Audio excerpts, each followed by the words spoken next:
A former Massachusetts police officer now stands accused of a heinous crime that has sent ripples through law enforcement circles.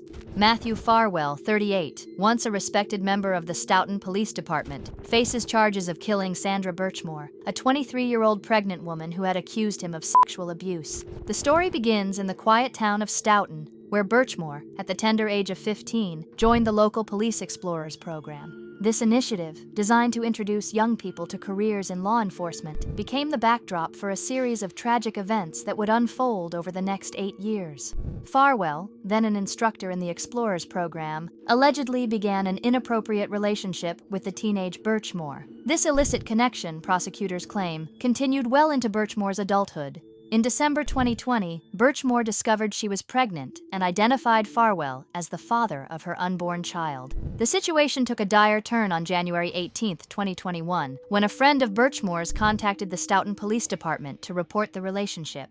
Less than 2 weeks later, on February 1, 2021, Birchmore was found dead in Canton, Massachusetts. Initially, her death was ruled a suicide, closing what appeared to be a tragic chapter in a young woman's life.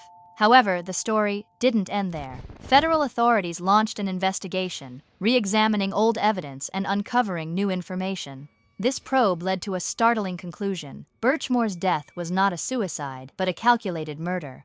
On August 28, 2024, the U.S. Attorney for the District of Massachusetts announced an indictment against Farwell on charges of killing a witness or victim. Prosecutors allege that Farwell murdered Birchmore to prevent law enforcement from discovering his involvement in potential federal offenses. The gravity of these accusations is reflected in the potential punishment. If convicted, Farwell faces either life imprisonment or the death penalty. Adding weight to the prosecution's case, Michael Baden, the former chief medical examiner for New York City, was hired by Birchmore's family to examine her cause of death. In June, Baden disputed the original suicide ruling, asserting that Birchmore had been strangled to death. The investigation has also implicated 2 other former Stoughton police officers in inappropriate relationships with Birchmore, though they currently face no charges.